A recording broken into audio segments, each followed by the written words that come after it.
अस्सलाम वालेकुम dear students. Next lecture जो है ये लिमिटिंग रिएजेंट और एक्सेस ऑफ रिएजेंट जो है इसको डिस्कस करते हैं। ये भी एक इम्पॉर्टेंट टॉपिक है, इसको जो है किस तरह पहचानना है। तो ये लिमिटिंग रिएजेंट जो है द रिएजेंट जो है which consume earlier during a chemical reaction is known as limiting reagent and the reagent which retain at the end of chemical reaction is known as excess of reagent. Question ये मतलब ये कि different types of paper में ये question introduce हुए हैं कि which of the following act as a limit which of the following act as a limiting reagent. Following act as a limiting reagent. इनमें से जो है कौन सा limiting reagent काम करता है? Let's suppose उन्होंने ऑप्शन ये है कि ये नाइट्रोजन है, you have to treat with hydrogen, you will get 2 mole of ammonia. ये A ऑप्शन है, B है, C है और ये D है।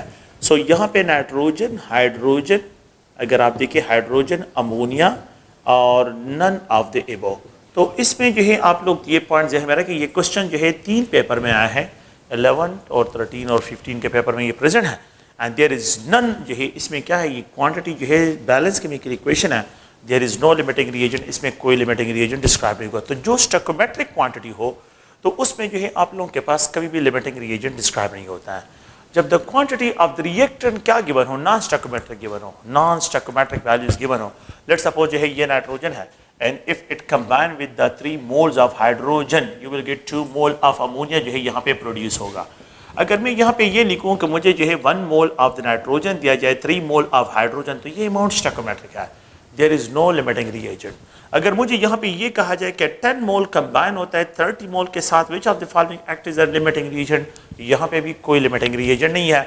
अगर मुझे ये कहा जाए कि 25 mole of the nitrogen are allowed to react with 75 mole of hydrogen, तो ये भी 1:3 है, तो यहाँ पे भी कोई लिमिटिंग रिएजेंट नहीं होगा। अगर मुझे ये कहा जाए कि 250 मोल of nitrogen is allowed react with the 750 मोल, तो ये भी यहाँ पे कोई लिमिटिंग रिएजेंट डिस्क्राइब नहीं होगा।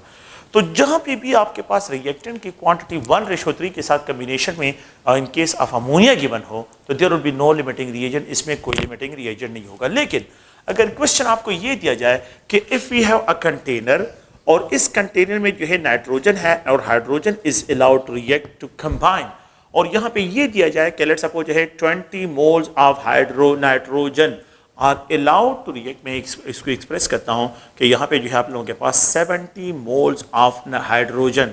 आइडेंटिफाई करें कि इसमें लिमिटिंग रिएजेंट कौन सा है।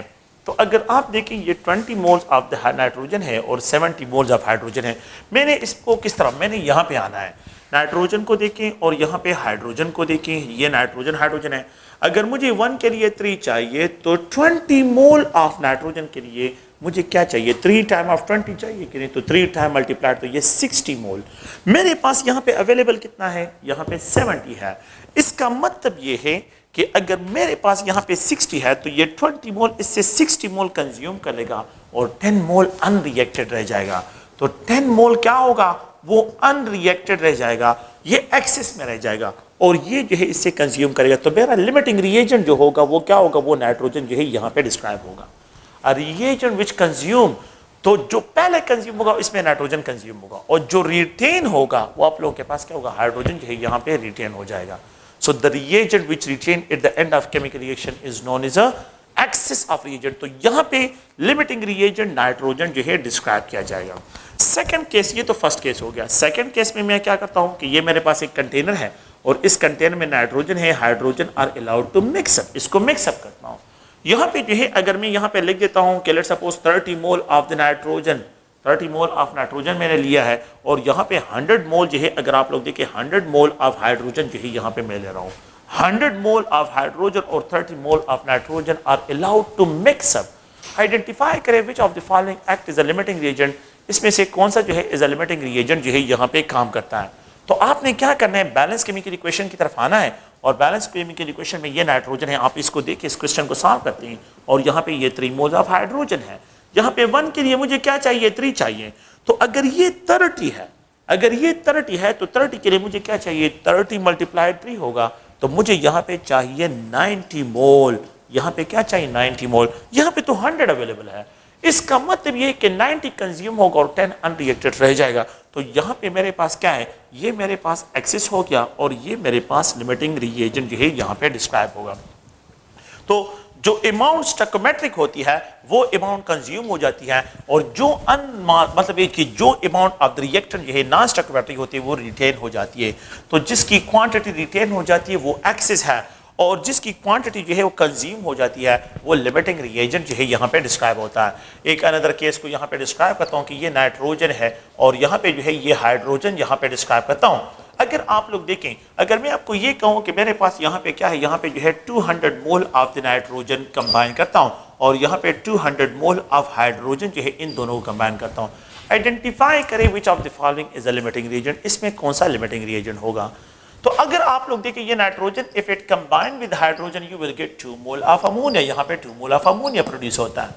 अगर मैं 1 करता हूं तो ये 3, अगर मैं 200 कर लूं तो यहाँ पे ये क्या होगा, ये 600 चाहिए मुझे। 600 1 के लिए 3 चाहिए तो 200 के लिए कितना चाहिए 600, लेकिन यहाँ पे कितना अवेलेबल है, यहाँ पे तो 200 अवेलेबल है, 400 डिफिशिएंट है। तो यहाँ पे हाइड्रोजन क्या होगा, हाइड्रोजन लिमिटिंग रिएजेंट होगा और नाइट्रोजन जो है ये एक्सेस ऑफ रिएजेंट डिस्क्राइब होगा।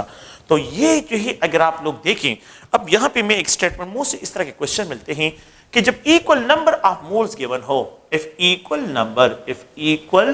नंबर ऑफ मोल्स जो है of moles of reactants are given हो, रिएक्टेंट्स आर गिवन, सो आसान सा पॉइंट ये है then the limiting reagent, तो आप लोगों ने limiting reagent, then the limiting reagent will be the one, will be बस directly उसको solve करें, will be the one having will be the one जो है will be the one having जो है having greater molar coefficient, having greater molar coefficient, जिसका molar coefficient जो है ज्यादा होगा वही आपका limiting reagent डिस्क्राइब होगा। अच्छा, इसका molar coefficient क्या है, 1 है, इसका molar coefficient क्या है, ये 3 है। तो जिसका मोलर कोफिशिएंट ज्यादा होगा यही लिमिट, लेकिन ये उस केस में कि अगर इनके equal number of mole given हो। तो if equal number of mole given हो then the limiting reagent will be the one having greater molar coefficient. Let's suppose ये A है और ये B है, यहाँ पे अगर आप देखें तो यहाँ पे जो है इन दोनों को कंबाइन करता हूँ और यहाँ पे जो है प्रोडक्ट बनता है, यहाँ पे जो है 5 है, यहाँ पे जो है ये 2 है। मैं आपको ये कहूँ कि मैंने क्या किया है कि मैंने 500 mole of A and 500 mole of B, ये दोनों नंबर ऑफ मोल इक्वल है कि नहीं, इन दोनों को मिक्सअप करता हूं। विच ऑफ द फॉलोइंग, आसान सा पॉइंट ये है कि जिसका मोलर कोफिशिएंट ज्यादा होगा वही लिमिटिंग रिएजेंट जो है डिस्क्राइब होगा। तो इसमें A लिमिटिंग रिएजेंट डिस्क्राइब होगा और B जो है वो एक्सिस ऑफ रिएजेंट जो है डिस्क्राइब किया जाएगा। तो ये एक पॉइंट है कि if equal number of moles of reactant are given then the limiting reagent with the one having greater molar coefficient, जिसका molar coefficient सबसे ज्यादा होगा उसको limiting reagent डिस्क्राइब किया जाएगा। लेट्स सपोज अगर मैं यहाँ पे एक और एग्जांपल को कर लूँ कि ये hydrogen is allowed to react with the chlorine, you will get 2 mole और 2 जो है यहाँ पे mole of hydrochloric acid produce होता है। If 1 mole of hydrogen is allowed to react with the 1 mole of chlorine, you will get 2 mole of HCl यहाँ पे produce होगा। अगर मैं आपको ये कहूँ कि मेरे पास एक कंटेनर है और उस कंटेनर में मैंने यहाँ पे क्या क्या है कि यहाँ पे हाइड्रोजन है और यहाँ पे क्लोरीन है, और इस कंटेनर में मैंने यहाँ पे मिक्सअप किया है 50 मोल ऑफ हाइड्रोजन और मैंने यहाँ पे मिक्सअप किया है 40 mole of chlorine. Which of the following act, मुझे 1 मोल के लिए 1 चाहिए तो 50 के लिए 50 चाहिए, लेकिन ये 50 है और ये 40 है। इट मीन्स यहाँ पे ये क्या है, ये स्मॉलर वैल्यू है, ये स्टोइकोमेट्रिक क्वांटिटी 50 से कम आ रहा है, तो मुझे तो 50 के लिए क्या चाहिए 50, लेकिन यहाँ पे तो अवेलेबल 40 है। तो ये क्या होगा, लिमिटिंग रिएजेंट होगा और ये जो है आप लोगों के पास excess of the reagent describe किया जाएगा। अगर मैं इस केस में जिसमें number of moles of both of the reactant are equal हो, ये नंबर ऑफ मोल जो है यहाँ पे यहाँ नंबर ऑफ मोल इक्वल है। अगर मैं आपको ये कहूँ कि if equal number of moles of the hydrogen and chlorine are allowed to react, identify करें which of the following is a limiting reagent. अगर मैं यहाँ पे ये लिखूं कि यहाँ पे जो है ये हाइड्रोजन है और यहाँ पे ये क्लोरीन है, 100 मोल ऑफ हाइड्रोजन और 100 मोल ऑफ क्लोरीन जो है अगर मैं ये अलाउ करके रिएक्ट करूं, मैंने नंबर ऑफ मोल को कंबाइन ले, तो if both have same coefficient, अगर इनके कोफिशिएंट सेम हो, so there is no limiting, the amount is stoichiometric, no limiting reagent का कंसेप्ट यहाँ पे अप्लाई होगा। नो लिमिटिंग रिएजेंट इसमें अवेलेबल होगा if equal number of mole, अगर मोलर कोफिशिएंट सेम हो, and if the molar coefficient are different हो तो और इनके इक्वल नंबर मिक्सअप हो, the limiting reagent with the one having greater molar coefficient, जिसका मोलर कोफिशिएंट सबसे ज्यादा होगा वही आप लोगों के पास जो है लिमिटिंग रिएजेंट डिस्क्राइब किया जाएगा। तो ये अगर आप लोग देखें लिमिटिंग रिएजेंट में जब भी the quantity of the reactor non stoichiometric हो तो फिर लिमिटिंग रिएजेंट का कंसेप्ट उस पर अप्लाई होता है। एक अनदर रिलेशन है जिसको जो है यहाँ पे मास मास रिलेशनशिप से इसको डिस्क्राइब करता हूँ कि मास मास रिलेशनशिप है। लेट्स सपोज है ये hydrogen is allowed to react with oxygen, you will get 2 mole of water जो है यहाँ पे आप लोगों के पास प्रोड्यूस होता है। If the hydrogen is allowed to react with the oxygen you will get 2 mole of water जो है यहाँ पे ये प्रोड्यूस होता है। वी कैन आल्सो राइट जो है 2 मोल इस रिएक्ट यहाँ पे जो है इसको 1 mole and we can also write is that 2 mole of water produce होता है। ये it is also equal to 4 gram, ये 4 ग्राम के बराबर। It is also equal to 32 gram और यहाँ पे जो है 36 ग्राम ऑफ वाटर प्रोड्यूस होता है। अगर आप देखें, अगर मैं ये कहूं कि 4 ग्राम 32 ग्राम के साथ कंबाइन होता है एक कंटेनर में, तो ये अमाउंट स्टोइकोमेट्रिक है। There is no limiting reagent, इसमें कोई लिमिटिंग रिएजेंट डिस्क्राइब नहीं होगा कि यहाँ पे द क्वांटिटी क्या है, ये स्टोइकोमेट्रिक क्वांटिटी 4 ग्राम और 32 ग्राम है, ये स्टोइकोमेट्रिक क्वांटिटी है। अगर मैं ये कहूं कि 40 ग्राम और 320 ग्राम कंबाइन होते हैं तो ये भी स्टोइकोमेट्रिक अमाउंट है। अगर मैं ये कहूं कि 0.4 ग्राम 3.2 ग्राम के साथ कंबाइन होता है, ये भी स्टोइकोमेट्रिक अमाउंट है। अगर मैं ये कहूं कि 2 ग्राम कंबाइन होता है 16 ग्राम ऑफ हाइड्रोजन, ये हाफ कर लेते, ये भी हाफ हो गया, ये भी स्टोइकोमेट्रिक, देयर इज नो। अगर मैं ये कहूं कि 1 ग्राम जो है 8 ग्राम ऑफ हाइड्रोजन ऑक्सीजन के साथ कंबाइन होता है, ये स्टोइकोमेट्रिक है। 1 ग्राम ऑफ हाइड्रोजन 8 ग्राम के साथ कंबाइन होता है, 9 ग्राम ऑफ वाटर प्रोड्यूस होता है, ये स्टोइकोमेट्रिक क्वांटिटी है। There is no limiting reagent, इसमें कोई लिमिटिंग रिएजेंट नहीं है।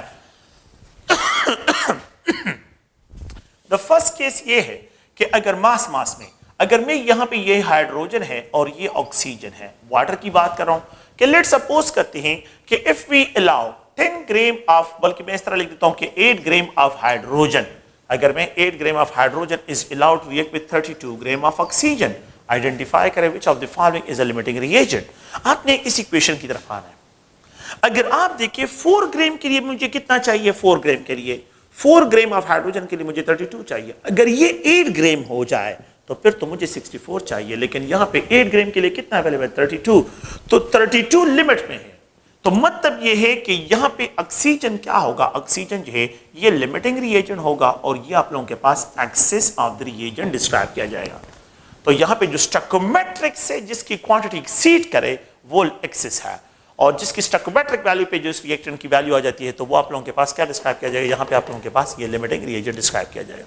तो इसमें ऑक्सीजन है। सेकंड केस में अगर आप लोग देखें कि यहाँ पे जो है आप लोगों के पास कंटेनर है और इसमें हाइड्रोजन और ये ऑक्सीजन को मैं अलाउड टू मिक्सअप, इन दोनों को क्या करता हूँ, ये मिक्सअप करता हूँ और यहाँ पे जो है मैं 8 ग्राम ऑफ द हाइड्रोजन लेता हूँ और यहाँ पे जो है मैं ऑक्सीजन की जो है, अगर आप लोग देखें ये 8 ग्राम ऑफ हाइड्रोजन है, या चले 10 ग्राम ऑफ हाइड्रोजन लेते हैं, 10 ग्राम ऑफ हाइड्रोजन में लेता हूं और यहां पे 100 ग्राम ऑफ ऑक्सीजन लेते हैं। आइडेंटिफाई करें कि which of the following is a limiting reagent. इनमें किस जो है आप लोगों के पास किसकी जो है कौन सा लिमिटिंग रिएजेंट होगा। देखिए 4 ग्राम के लिए मुझे 32 चाहिए 4 ग्राम के लिए मुझे 32 चाहिए। 8 ग्राम के लिए मुझे कितना चाहिए, 8 ग्राम के लिए मुझे जो है यहां पे अगर आप लोग देखें तो ये 64 ग्राम चाहिए। और अगर ये 10 ग्राम आ जाए तो 4 डबल हो गया, तो ये डबल हो गया, यहाँ पे सिर्फ 2 इंक्रीज आ गया है। यहाँ पे कितना इंक्रीज आ रहा है, 2 इंक्रीज आ रहा है। तो अगर ये 10 ग्राम जो है तो 8 ग्राम के लिए अगर आप इसको क्रॉस कर लेते हैं, मतलब ये कि क्रॉस मल्टीप्लिकेशन करें और आप लोग इससे वैल्यूज फाइंड आउट करते हैं, तो यहाँ पे 4 ग्राम के लिए जो है यहाँ पे 4 से जब ये 8 कर लेते हैं ये डबल हो जाता है, ये भी डबल हो जाता है। लेकिन मैंने यहाँ पे क्या किया, जस्ट ओनली 2 इंक्रीज देके आया, तो 2 इंक्रीज अगर देके आता हूँ तो यहाँ पे 16, तो ये राउंड अबाउट ये आप लोगों के पास 80 ग्राम होगा। 80 ग्राम ऑफ द ऑक्सीजन जो है इसके लिए, क्योंकि 16 डिफरेंस आएगा। अगर आप लोग देखें हाइड्रोजन के 10 ग्राम के लिए मुझे 80 ग्राम चाहिए, हाइड्रोजन के 10 ग्राम के लिए मुझे 80 ग्राम ऑफ द ऑक्सीजन चाहिए, लेकिन ऑक्सीजन यहाँ पे कितना अवेलेबल है, 100 ग्राम, तो इससे 80 ग्राम तो कंज्यूम हो जाएगा while 20 ग्राम अनरिएक्टेड रह जाएगा, एक्सेस रह जाएगा। तो hydrogen is describe as a limiting reagent और ऑक्सीजन इज डिस्क्राइब यहाँ पे एक्सेस ऑफ द रिएजेंट जो है इसको डिस्क्राइब किया जाएगा। अच्छा, एक थर्ड केस ये है कि अगर हम एक थर्ड केस में जो है कि यहाँ पे ये हाइड्रोजन है, if we have to allow hydrogen and oxygen, इनको अलाउ करते हैं और यहाँ पे मैं लिखता हूँ कि लेट्स सपोज जो है यहाँ पे जो है इसको एक्सप्रेस करता हूँ कि यहाँ पे जो है 20 gram of hydrogen is allowed to react with 20 gram of oxygen, which of the following will act as a और जो है इसमें कौन सा एज ए लिमिटिंग रिएजेंट, ये थर्ड केस है। दोनों के इक्वल मासेस, दोनों रिएक्टेंट के क्या की है, इक्वल मासेस दी है, दोनों रिएक्टेंट के इक्वल मासेस दी है। जब दोनों रिएक्टेंट के इक्वल मासेस दी हो तो आप लोग प्लीज गौर से सुने कि 4 ग्राम के लिए मुझे जो है 32 ग्राम चाहिए, यहां पे 20 ग्राम के लिए तो मुझे 20 टाइम ये 32 के ग्राम, यहां पे 20 दिया है तो किसका मास कम आ रहा है, ऑक्सीजन के लिए। तो ऑक्सीजन जो है यहां पे लिमिटिंग रिएजेंट डिस्क्राइब किया जाएगा। तो जब मास इज गिवन हो तो आसान सा ट्रिक ये है कि जब आपको मास इज गिवन हो, so then the reactant if in case of equal masses, in case of equal masses अगर आपको गिवन हो, then the limiting reagent will be, then the limiting reagent को identity, limiting reagent will be the one having greater molar mass, जिसका molar मास ज्यादा हो, greater molar mass, जिसका molar मास, तो वो रिएक्टेंट जो है लिमिटिंग रिएजेंट डिस्क्राइब किया जाएगा। तो हाइड्रोजन का मोलर मास 2 ग्राम है और ऑक्सीजन का मोलर मास क्या है, 32 ग्राम यहां पे आ रहा है। तो टोटल मास जो है यहां पे 4 ग्राम है, यहां पे ये 32। जो जब इक्वल मासेस गिवन हो तो जिस रिएक्टेंट का मोलर मास ज्यादा जो है कंपाउंड में आ रहा हो, मतलब केमिकल रिएक्शन में ज्यादा आ रहा हो, वो जो है डायरेक्टली उसको क्लिक करे, वो आपका लिमिटिंग रिएजेंट होगा। तो इसका ट्रिक ये है कि in case of equal masses के केस में, then the limiting reagent with the one having greater molar mass, जिसका मोलर मास ज्यादा हो, तो वो आप लोगों के पास लिमिटिंग रिएजेंट डिस्क्राइब किया जाएगा। तो आप इसको प्लीज जहन में रखें कि लिमिटिंग रिएजेंट जो है इसमें कौन सा होगा, आप लोगों ने जो है इस पॉइंट को जहन में रखना है। लेट्स सपोज मैं यहाँ पे ये नाइट्रोजन है और यहाँ पे ये हाइड्रोजन है, and if it combine it will produce 2 mole of ammonia, ये 2 मोल ऑफ अमोनिया प्रोड्यूस करता है। ये 1 मोल है, ये जो है 3 मोल यहाँ पे है, ये प्रोड्यूस करता है 2 मोल। मैं यहाँ पे ये 28 ग्राम मोलर मास है इसका, और यहाँ पे जो है 6 ग्राम इसका मास यहाँ पे आ रहा है। अगर मैं आपको ये कहूं कि अगर मैं equal masses of nitrogen and hydrogen को अलाउ करूं to react, which of the following will act as a limiting reagent, तो अगर मैं इनके इक्वल मासेस लेता हूं, इक्वल मासेस, तो जिसका मोलर मास ज्यादा वही लिमिटिंग रिएजेंट डिस्क्राइब किया जाएगा। तो अगर मैं ये कहूं कि 28 gram of nitrogen is allowed to react with the 28, ये इक्वल मासेस हो गए कि नहीं?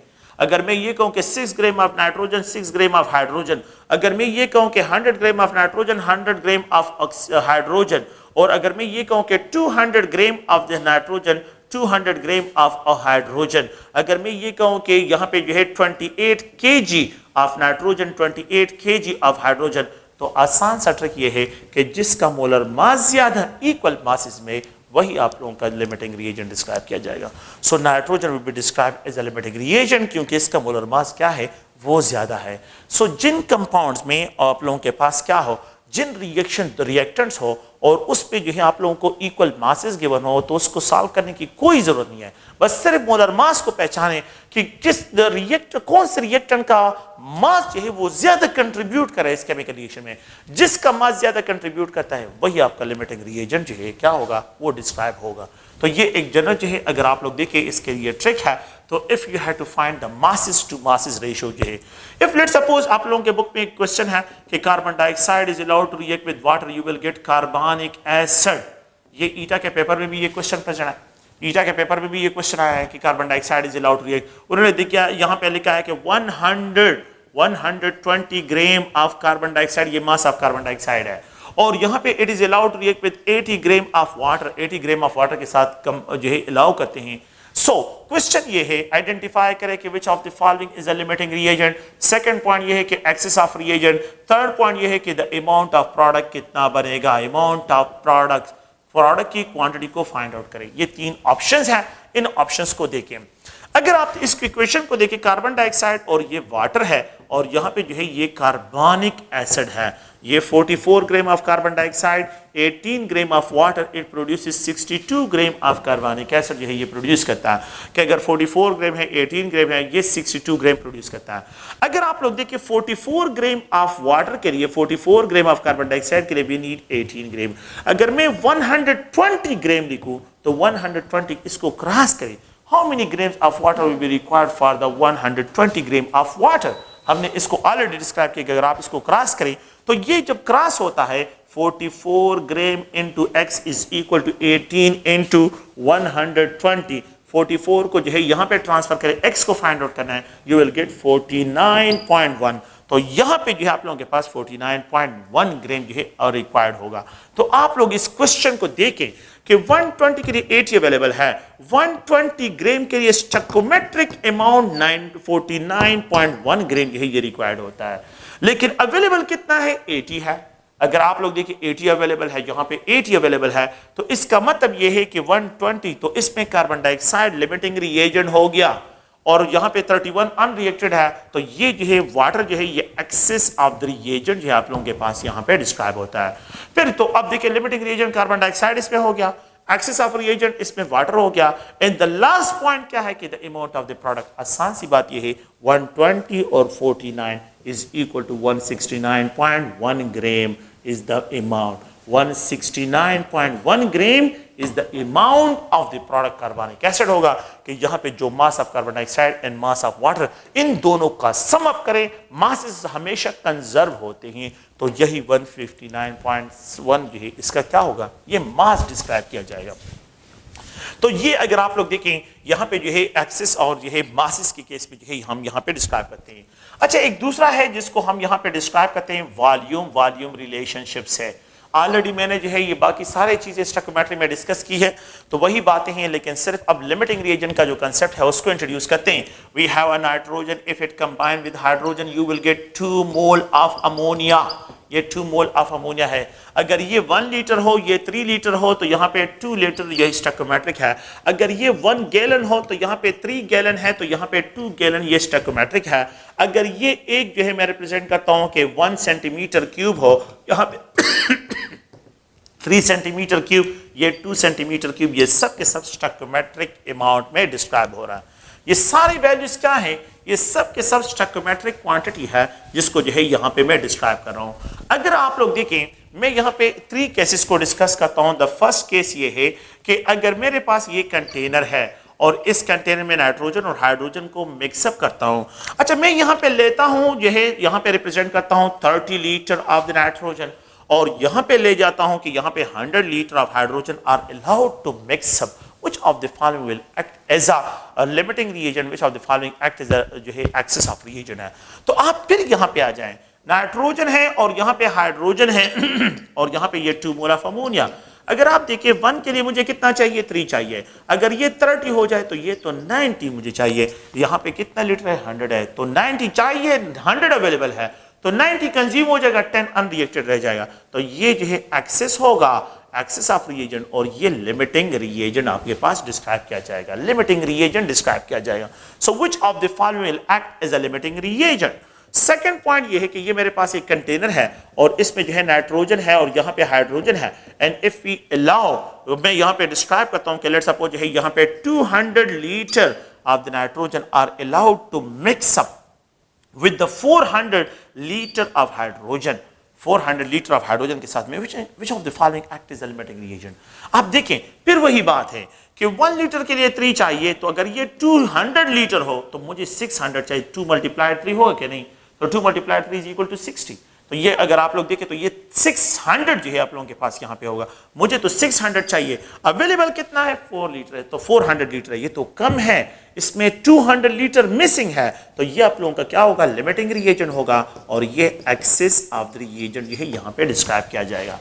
यहाँ पे जो है एक लिमिटिंग रिएजेंट हाइड्रोजन और एक्सेस नाइट्रोजन, तो इन दोनों में से किसी भी रिएक्टेंट्स को आपको कंफ्यूज करने के लिए कोई भी दिया जा सकता है कि कौन सा लिमिटिंग है और कौन सा जो है इसमें excess of the reagent describe किया जाएगा। अगर आपको ये कहा जाए कि मेरे पास एक अनदर कंटेनर, लेट्स सपोज मैं यहाँ पे एक और पॉइंट्स को कंक्लूजन की तरफ लेके जाता हूँ कि ये नाइट्रोजन है and it is allowed to react with hydrogen, और यहाँ पे जो है 100 लीटर ऑफ नाइट्रोजन, 100 जो ये वॉल्यूम इक्वल है, इक्वल वॉल्यूम गिवन हो, अगर इक्वल वॉल्यूम यहाँ पे गिवन है तो मुझे जो है ये नाइट्रोजन और ये हाइड्रोजन को, अगर आप लोग देखिए 1 के लिए मुझे 3 चाहिए, 100 के लिए मुझे क्या चाहिए, 300, लेकिन 100 के लिए क्या अवेलेबल है, यहाँ पे 100 अवेलेबल है, इक्वल वॉल्यूम है। तो लिमिटिंग रिएजेंट क्या है, लिमिटिंग रिएजेंट इसमें हाइड्रोजन है। So in case of equal volume, मैं यहाँ पे सिर्फ ये चेंजेस लेके आता हूँ, और से सुने ये point, in case of equal volume, अगर in case of equal volume of the reactant are allowed to react, in case of equal volume of the reactant are allowed to react, then the limiting is with the one having greater molar coefficient, जिसका molar coefficient ज्यादा होगा वही आपका limiting reagent describe किया जाएगा। Let's suppose अगर मेरे पास ये वाटर है, हाइड्रोजन है, ये ऑक्सीजन है और यहाँ पे जो है ये 2 मोल ऑफ वाटर बनता है। अगर मुझे ये कहा जाए कि 1000 litre of hydrogen, 1000 litre of oxygen, ये हाइड्रोजन हो गया और ये ऑक्सीजन है, are allowed to mix up, मैंने इसको देखना है। जिसका मोलर कोफिशिएंट ज्यादा होगा वही मेरा लिमिटिंग रिएजेंट डिस्क्राइब किया जाएगा। तो अगर आप लोग देखें, अगर मैं यहाँ पे जो है ये क्या है, hydrogen is allowed to react with the chlorine, you will get 2 mole of HCl। 1 litre of hydrogen, 1 litre of chlorine, 2 litre of HCl produce होता है। 10 litre of hydrogen, 10 litre of chlorine, 20 litre जो है ये produce होता है। एक chemical reaction है, उसमें मैं क्या करता हूँ, 10 लीटर जो है हाइड्रोजन लेता हूँ और उसमें 40 litre of the chlorine mix up करता हूँ। कैलकुलेट करे the volume of the HCl, तो 40, तो ये 10 लीटर ऑफ हाइड्रोजन इससे 10 कंज्यूम कर लेगा क्लोरीन से, 30 अनरिएक्टेड रह जाएगा, 20 लीटर ऑफ द प्रोडक्ट बन जाएगा और 30 लीटर जो है वो अनरिएक्टेड यहाँ पे रह जाएगा। तो ये आप लोगों के पास अनरिएक्टेड और वो आप लोगों के पास क्या होगा, ये आप लोगों के पास जो है प्रोडक्ट जो है इसकी अमाउंट बनेगी। ठीक है, तो ये लिमिटिंग रिएजेंट का कंसेप्ट है। इस लिमिटिंग रिएजेंट के कंसेप्ट को आप लोगों ने जहन में रखना है और ये बहुत इजी है, लेकिन बस सिर्फ जो है स्टोइकोमेट्री को जहन में रखें और स्टोइकोमेट्रिक क्वांटिटी से जो एक्सीड करेगा वो एक्सेस है और जो स्टोइकोमेट्रिक क्वांटिटी को लेवलाइज करता है एक्सेस वाले को, उसको लिमिटिंग रिएजेंट से डिस्क्राइब करते हैं। सो नेक्स्ट जो है, ये तो लिमिटिंग रिएजेंट का जो कंसेप्ट था हमने डिस्कस कर लिया। अगर आप देखें तो इसमें हम अब डिस्कशन करते हैं यील्ड ऑफ रिएक्शन, कि यील्ड ऑफ रिएक्शन क्या है, इसको जो है हमने किस तरह डिस्क्राइब करना है। Yield of reaction, the amount of product obtained during a chemical reaction, the amount of product obtained during a chemical reaction, during a chemical process is known as yield of reaction। इसको yield of reaction से describe करते हैं कि जो amount of the product obtain होता है during a chemical reaction, तो इसको जो है हम यील्ड ऑफ रिएक्शन से डिस्क्राइब करते हैं। यील्ड ऑफ रिएक्शन जो है ये 2 टाइप्स के होते हैं। एक होता है थ्योरेटिकल यील्ड, एक जो है यहाँ पे डिस्क्राइब करते हैं थ्योरेटिकल यील्ड ऑफ रिएक्शन, और एक जो है अगर आप लोग देखें तो यहाँ पे जो है डिस्क्राइब करते हैं एक्चुअल यील्ड ऑफ रिएक्शन।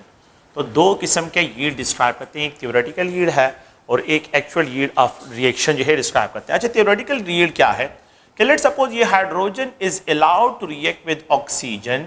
अगर हम इसको हाइड्रोजन को ऑक्सीजन के साथ कंबाइन करते हैं, यहाँ पे 2 मोल ऑफ वाटर प्रोड्यूस होता है। Let's suppose 2 mole of hydrogen जो है ये 1 मोल ऑफ ऑक्सीजन के साथ जो है कंबाइन होता है तो 2 मोल ऑफ वाटर प्रोड्यूस होता है।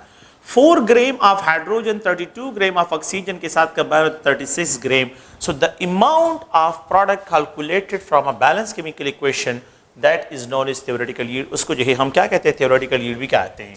So the maximum obtainable yield is also known as maximum obtainable yield. Maximum obtainable yield जो है उसको हम क्या रिप्रेजेंट करते हैं, थ्योरेटिकल यील्ड से डिस्क्राइब करते हैं। The amount of product calculated, कि जिसको कैलकुलेट करते हैं, calculated from a balance chemical equation, from a balance chemical equation, it is also known as जो है इसको थ्योरेटिकल यील्ड से डिस्क्राइब करते हैं, chemical equation. So it is also known as theoretical yield, इसको थ्योरेटिकल यील्ड कहते हैं।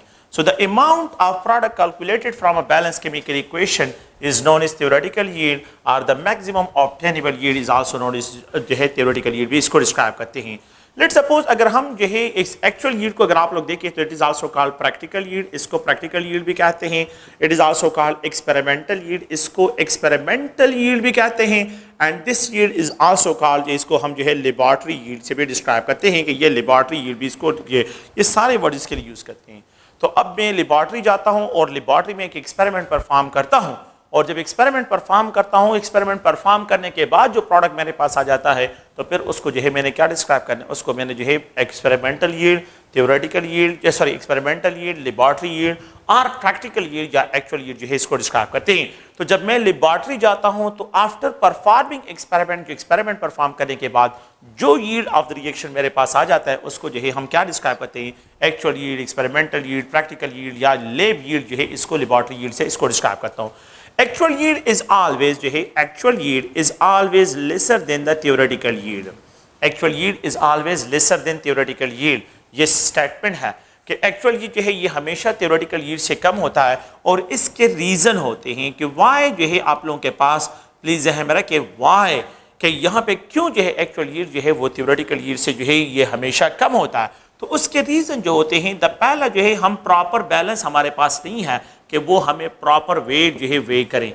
तो पहला जो एरर होता है, हम प्रॉपर और जो कंपाउंड्स होते हैं, रिएक्टेंट्स होते हैं, उन रिएक्टेंट्स की प्रॉपर वेट नहीं कर सकते, इसको वेइंग एरर से डिस्क्राइब करते हैं। सेकंड पॉइंट ये है कि यहाँ पे एक बंदा स्किलफुल है और दूसरा बंदा जो है उसके साथ स्किल्स नहीं है, how to handle the chemical, के केमिकल को किस तरह हैंडल करते हैं, किस तरह कैलकुलेट करते हैं, किस तरह जो है उनकी हैंडलिंग करते हैं, प्रॉपर कैलकुलेशन या स्किल उसके साथ नहीं है। तो एक बंदा जो है एक्सपेरिमेंट परफॉर्म करते हैं और उसको जो है एक्सपेरिमेंट के रिएक्शन कंडीशन का पता नहीं है कि how to carry on the reaction, तो यहाँ पे स्किल्स जो है ये बहुत इंपॉर्टेंट है। द थर्ड वन जो है अगर आप लोग देखें तो यहाँ पे जो है मैं इसको रिप्रेजेंट करता हूँ कि रिएक्शन कंडीशन को, अगर एक बंदा जो है रिएक्शन कंडीशन को प्रॉपर मॉनिटर नहीं कर सकता तो ये भी जो है इसका रीज़न है। तो इस वजह से जो है एक्चुअल यील्ड उसके साथ क्या होगा, वो कम आएगा। द फोर्थ वन जो है यहाँ पे रिएक्शन रिवर्सिबिलिटी है कि यहाँ पे रिएक्शन क्या है, ये रिवर्सिबल है और रिवर्सिबिलिटी ऑफ द रिएक्शन जो है also decreases the amount of product, ये प्रोडक्ट की अमाउंट को क्या करता है, ये जो है डिक्रीज कर लेता है। तो रिएक्शन रिवर्सिबिलिटी है, यहाँ पे रिएक्शन कंडीशंस हैं, यहाँ पे स्किल्स हैं, यहाँ पे वेइंग एरर है और इन जो है अगर आप लोग देखें एक्सपेरिमेंटल एरर जो होते हैं कि जो बंदा जो है ज़्यादा एक्सपेरिमेंटल एरर्स करता है, तो इन सब में जो है मैकेनिकल लॉस भी हो या एक्सपेरिमेंटल एरर जो होते हैं या रिएक्शन रिवर्सिबिलिटी है, रिएक्शन कंडीशंस है, अगर वो प्रॉपर जो है ट्रांसफ़र नहीं कर सकता साइंटिफिक वे के ज़रिए, अगर वो प्रॉपर साइंटिफिक वे के ज़रिए इस कंपाउंड को आइसोलेट नहीं कर सकता तो डेफिनेटली उसका प्रोडक्ट क्या होगा, वो कम से कम ऑब्जर्व होगा। तो रिएक्शन कंडीशन को प्रॉपर मॉनिटर नहीं कर सकता, रिएक्शन रिवर्सिबिलिटी, उसका प्रोडक्ट डिकम्पोज हो रहा है, तो एक्सपेरिमेंटल एरर ज़्यादा है, स्किल्स उसके साथ कम है, वेइंग एरर है। तो ये रीज़न है जिसकी जो है हम यहाँ पे डिस्क्राइब करते हैं कि actual yield is always lesser than theoretical yield. तो एक्चुअल यील्ड जो है ये हमेशा यहाँ पे हम डिस्क्राइब करते हैं थ्योरेटिकल यील्ड से।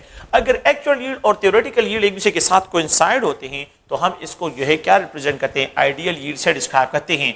तो इनको हम जो है एक अनदर यील्ड से जिसको हम परसेंट यील्ड से डिस्क्राइब करते हैं। The efficiency of A chemical reaction is always describe in percent yield. The efficiency of a chemical reaction is always described and it is equal to the ratio of actual yield with the theoretical yield multiplied by 100। तो इसको जो है हम क्या represent करते हैं, percent yield से describe करते हैं। तो percent yield is the ratio of actual yield to theoretical yield into 100, actual yield by theoretical yield into 100 जो है यहाँ पे इसको डिस्क्राइब। लेट्स सपोज मैं एक एक्सपेरिमेंट स्टूडेंट 1 है, एक स्टूडेंट 2, स्टूडेंट 3, 3 एक्सपेरिमेंट जो एक स्टूडेंट को हम 3 डिफरेंट स्टूडेंट्स हैं और उनको एक्सपेरिमेंट परफॉर्म करते हैं और उनको कहते हैं कि आप 4 ग्राम और 32 ग्राम जो है ऑक्सीजन ले और ये 36। स्टूडेंट 1 ने एक्सपेरिमेंट परफॉर्म कर लिया तो उसके साथ उसने 4 ग्राम और 32 ग्राम को मिक्सअप कर लिया तो ही गॉट 43, बजाय ये कि 36 ग्राम आ जाए उसके साथ 34 ग्राम आ जाता है। दूसरा स्टूडेंट जो है जब वो एक्सपेरिमेंट परफॉर्म करता है तो उसके साथ 32 ग्राम आ जाता है और थर्ड वाला एक्सपेरिमेंट जब परफॉर्म करता है तो ये 28 ग्राम जो है उसके पास आ जाता है। अच्छा, तो यहाँ पे इसने यील्ड जो है इसके साथ ज़्यादा है, इसके साथ यील्ड कम है और यहाँ पे यील्ड जो है अगर आप लोग देखें तो सबसे जो है कम डिस्क्राइब हो रहा है। तो मैंने इसको क्या करना है कि कहाँ पे ज़्यादा गलतियाँ हैं, तो 34 divide by 36 into 100 percent yield जो है यहाँ पे क्या होगा 32 डिवाइड बाय 36 into 100 और यहाँ पे परसेंट यील्ड जो है इसके लिए जो डिस्क्राइब होगा 28 जो है ग्राम और पर 36 ग्राम into 100 जो है यहाँ पे इसके लिए परसेंट यील्ड होगा। स्टूडेंट 1 ने जो है अगर आप लोग देखें स्टूडेंट 1 का जो एक्सपेरिमेंट है वो जो एक्चुअल यील्ड जो थ्योरेटिकल यील्ड है उसके करीब जा रहा है, तो यहाँ पे जो है परसेंट एरर में ये जनरल लिख रहा हूँ, ये जरूरी है कि ये एग्जैक्ट इसके इक्वल हो। लेकिन लेट सपोज अगर ये वैल्यू जो है 92 हो, लेट सपोज 92% ये वैल्यू आ रहा हो, अगर आप इसको देखें तो यहाँ पे राउंड अबाउट ये 85% या 88% लेट सपोज आ रहा हो, ये जो है राउंड अबाउट 80%, ये मैं जनरल लिख रहा हूँ, ये एग्जैक्ट वैल्यू नहीं है, मैं जनरली लिख रहा हूँ कि 34/36 ये मैंने जनरल लिखी है। अगर आप देखें तो एक बंदे के साथ जो है 92% पर यहाँ पे परसेंट यील्ड आ रहा है, दूसरे के साथ जो है अगर आप देखें 88% है और अनदर के पास जो है 80% है। अच्छा, जिसके 92% है इट मींस यहाँ पे 8% लॉस आ रहा है, जिसके साथ जो है 88 है तो यहाँ पे 12% लॉस आ रहा है और जिसके साथ जो है 80% है तो यहाँ पे 20% जो है लॉस ऑब्जर्व हो रहा है। तो 20% लास्ट में मैक्सिमम एक्सपेरिमेंटल एरर होंगे और यहाँ पे 8% लास्ट में जो है यहाँ पे 8% लास्ट है, तो यहाँ पे एक्सपेरिमेंटल एरर जो है वो कम है। एक्सपेरिमेंटल एरर जितने इंक्रीज होते हैं परसेंट लॉस इंक्रीज होता है, और एक्सपेरिमेंटल एरर जितने कम होंगे तो यहाँ पे लो एक्सपेरिमेंटल परसेंट एरर जो है लो एक्सपेरिमेंटल एरर्स है, यहाँ पे एक्सपेरिमेंटल एरर इंक्रीज हो जाते हैं, और यहाँ पे जो है सबसे ज्यादा एक्सपेरिमेंटल एरर जो है अगर आप लोग देखें परसेंट एक्सपेरिमेंटल एरर यहाँ पे ज्यादा होते हैं। तो जितने परसेंट एक्सपेरिमेंटल एरर ज्यादा है, जितने परसेंट एक्सपेरिमेंटल एरर ज्यादा है, इतना ज्यादा लॉस जो है वो आप लोगों के पास ऑब्जर्व होगा। तो the efficiency of A chemical reaction is always describe in percent yield, इसको परसेंट यील्ड से डिस्क्राइब करते हैं। लेट्स सपोज ये कैल्शियम कार्बोनेट है और इस कैल्शियम कार्बोनेट को मैं हीट करता हूं, ये कार्बन डाइऑक्साइड गैस को तो रिलीज कर लेता है।